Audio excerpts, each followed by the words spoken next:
Those of you who have been subscribed to HITC Sevens for more than a year may well recall a video that I made taking a look at the best footballer at every age.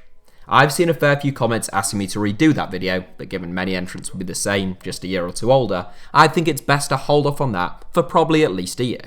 Instead, however, I thought it might be interesting to do a similar video about former heroes of the game. Now, I had intended to do the best former footballer at every age from 40, where the current player video finished, up to 99, which I thought would be an interesting challenge.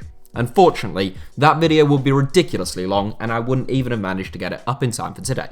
So instead, I'm going to take a look at those aged 40 up to 75 today, and if the video proves popular, I'd happily follow it up with a 75 to 99 one at a later date. To be clear, the video is only for living players. Here is the best former footballer at every age from 40 to 75.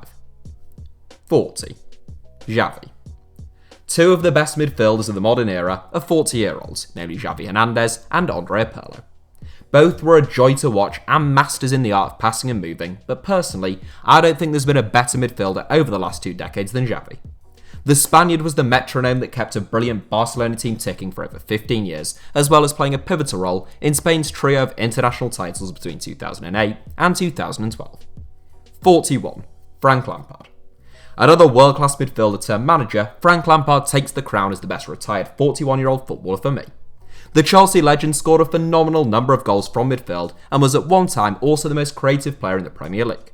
Lampard scored 211 goals in 648 games for the Blues, making him their all-time record goalscorer, and only the genius of Ronaldinho denied him a Ballon d'Or in 2005. 42. Thierry Henry.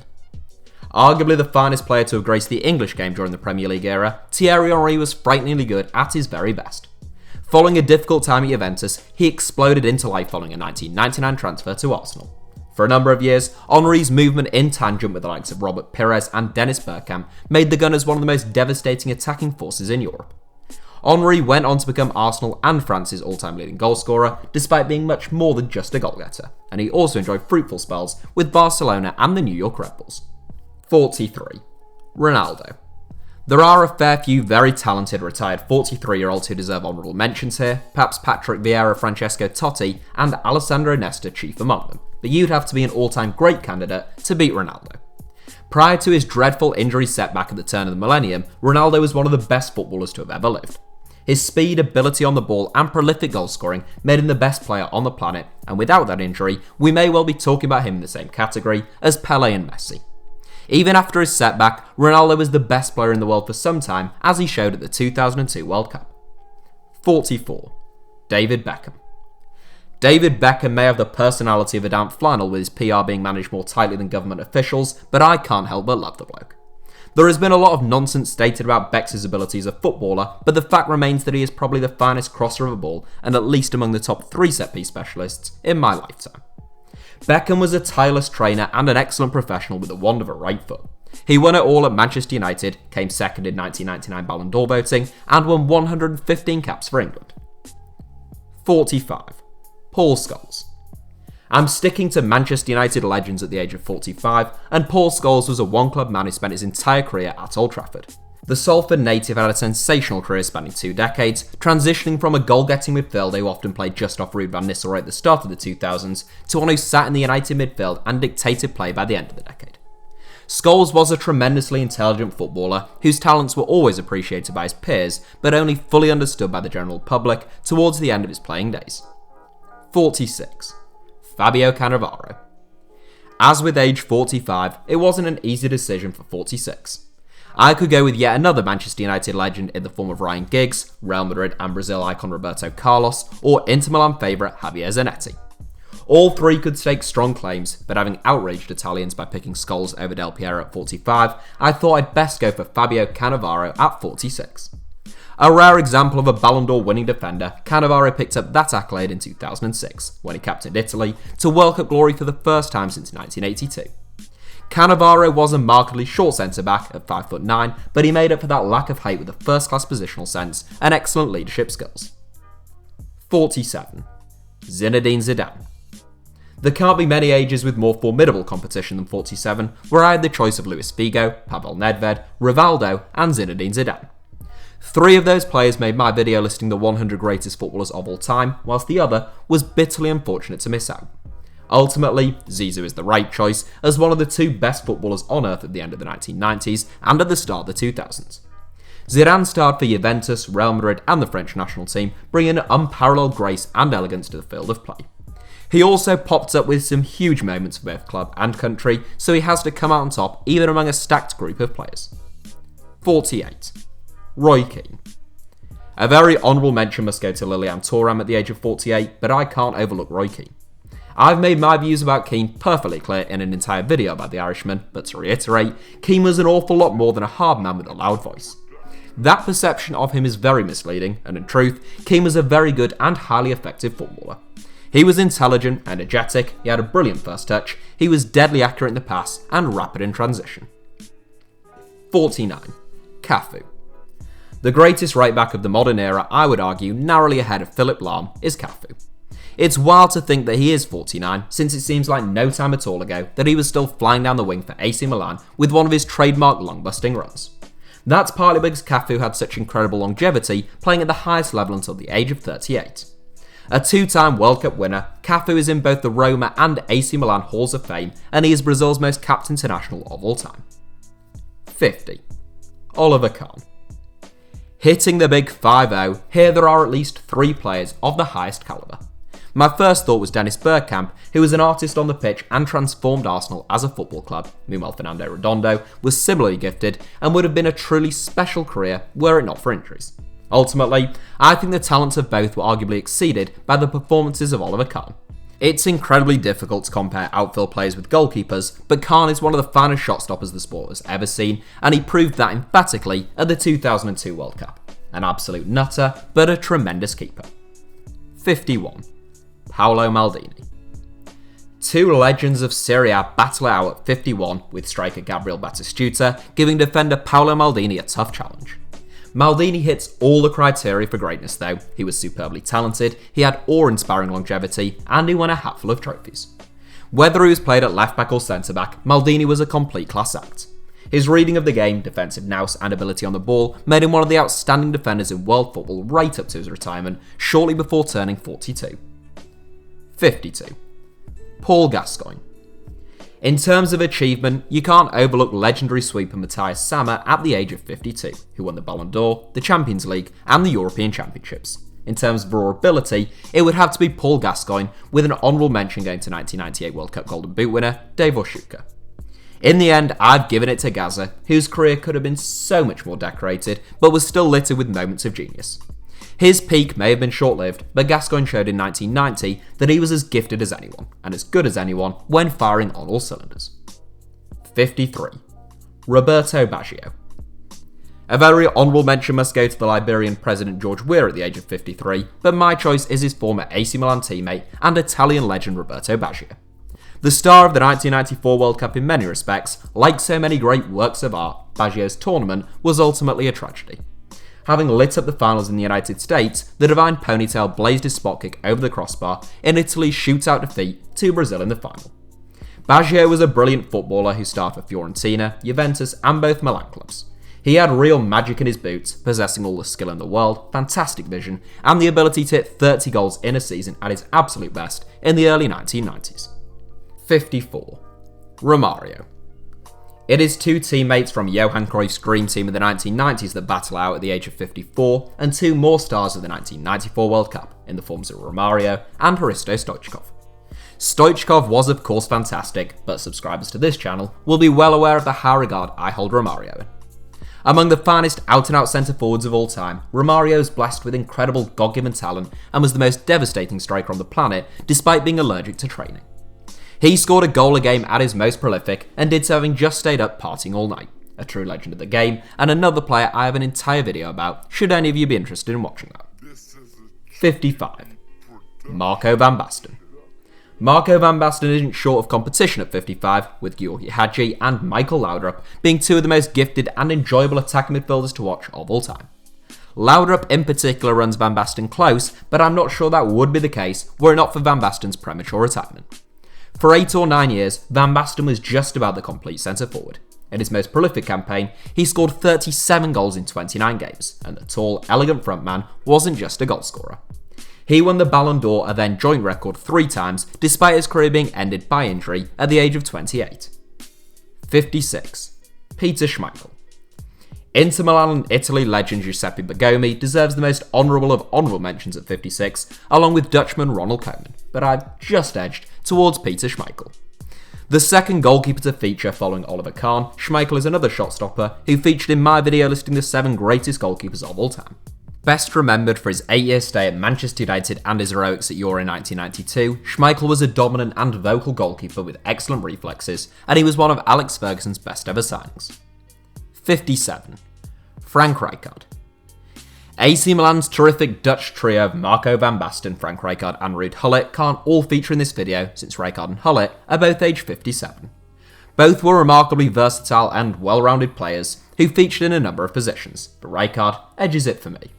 Such a complete player, Rijkaard was a strong, athletic and elegant midfielder for most of his career, brilliant at winning the ball back and equally adept in possession.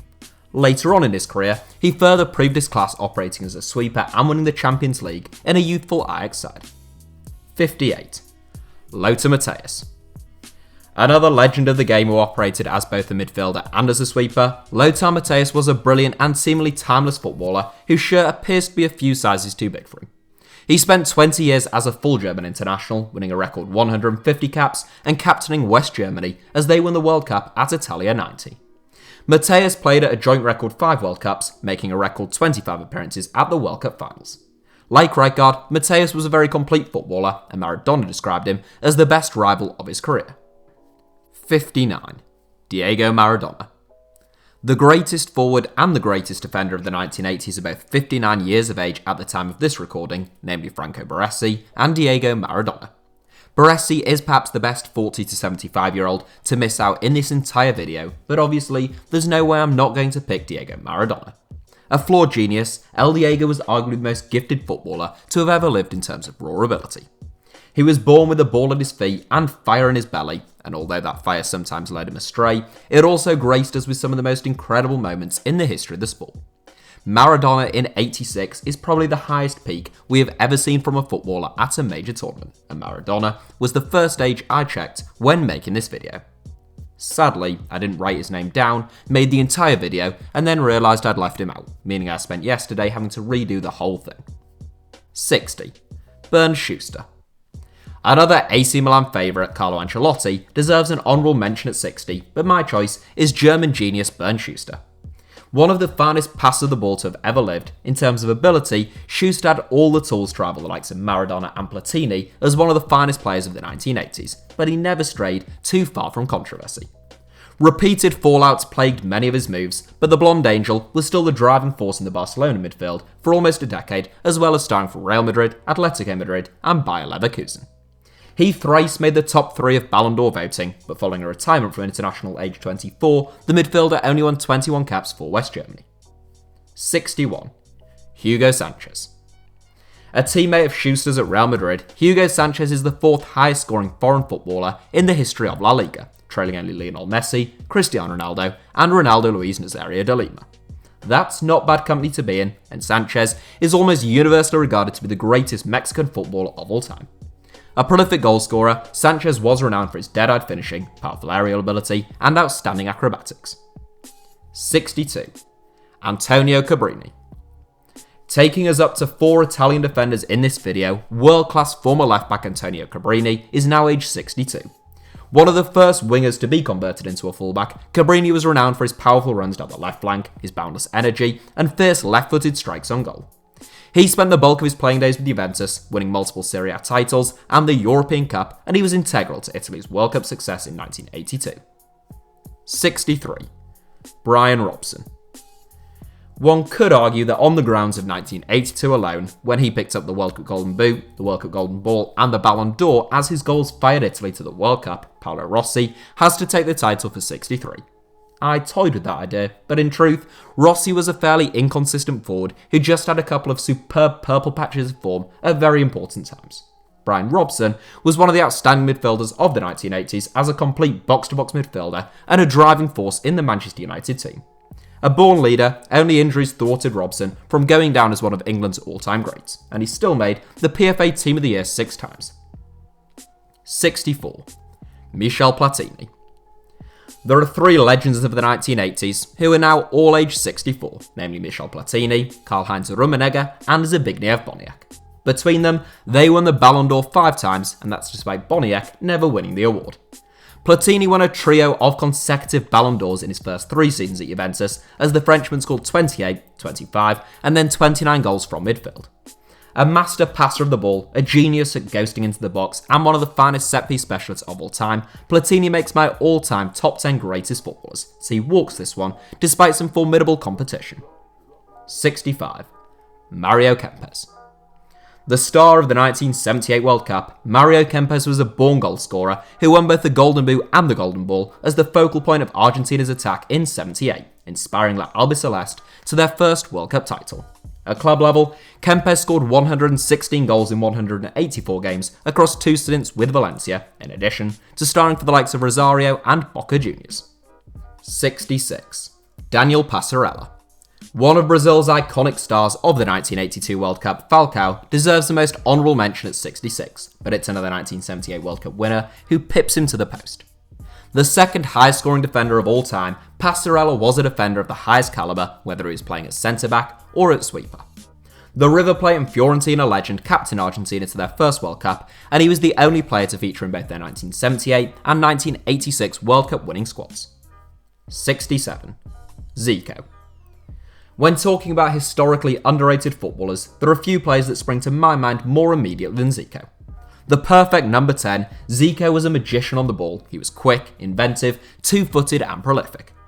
Pelé said the player who came closest to him following his retirement was Zico, and the Brazilian is arguably the finest set-piece taker of all time. From Flamengo to the Kashima Antlers, Zico lit up every team he ever played for, and even fellow 67-year-old legend Ole Blokhin can't hold a candle to him. 68. Johan Neeskens. It's a much tighter call at 68 between Johan Neeskens and Kenny Dalglish. The other Johan, as he is somewhat cruelly referenced to it sometimes, Neeskens, provided the engine room for the brilliant Ajax and Netherlands teams of the 1970s. One of the finest box-to-box midfielders of all time, Neeskens' teammates equated him to having 2 players in midfield, and he won 3 European Cups with Ajax, starred for Barcelona, and reached 2 World Cup finals with the Netherlands, so he just about gets the nod over King Kenny. 69. Kevin Keegan. A Liverpool legend may miss out at 68, but the same fate will not befall Kevin Keegan at 69. Juventus legend Roberto Bottega has to be mentioned, but it is the 2-time Ballon d'Or winner Keegan who takes the crown. A real rock star in the 1970s, Keegan was a superb second striker who could do it all.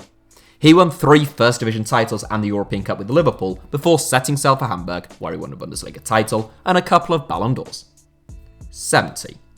Ruud Krol.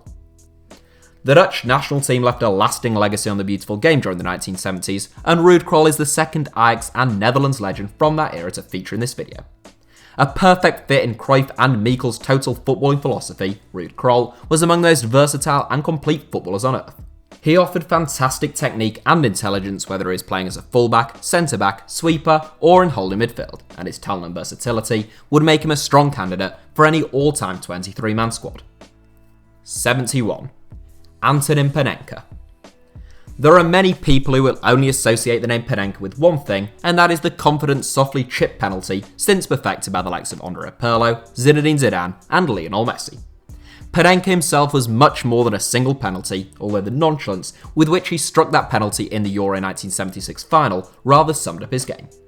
A brilliant attacking midfielder, Panenka was a superb technician, passer of the ball, and set-piece specialist, but he is best remembered outside of the former Czechoslovakia solely for that penalty, since he played his club football only in Austria and the Czech Republic.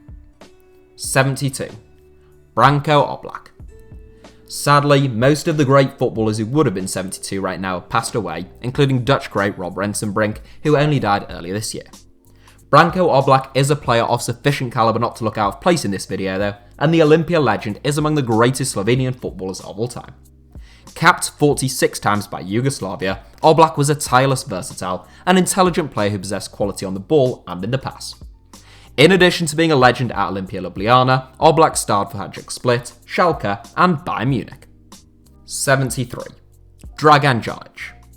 An honourable mention must go to legendary Chilean centre-back Elias Figueroa, but I've opted for one of the finest wide players to have ever lived at 73. Pele called Dragan Djaric the most natural footballer he'd ever seen and bemoaned the fact that he wasn't Brazilian. The left winger was born in Serbia, then part of Yugoslavia, and he is arguably the finest player the region has ever produced. A sensational dribbler and crosser of the ball, Djaric scored and created goals at a whim. 74. Franz Beckenbauer. The two greatest German footballers of all time both just so happen to be 74 years of age, namely Gerd Müller and Franz Beckenbauer. Müller is among the sharpest and most explosive centre-forwards to have played the game, but there is a reason why Beckenbauer was nicknamed Der Kaiser. German footballing royalty, Beckenbauer began his career as a brilliant young central midfielder, and he and Bobby Charlton famously cancelled each other out in the 1966 World Cup final. Beckenbauer later pioneered the sweeper position, and as I often say on this channel, no one has played the position as elegantly or effectively in the many decades since. Beckenbauer won it all with Bayern Munich and with West Germany, and he takes this one ahead of his most celebrated teammate. 75. Jairzinho. The final inclusion in this video offered up plenty of candidates, from German midfield maestro Gunter Netzer to Italy and Cagliari goal-scoring machine Gigi Riva.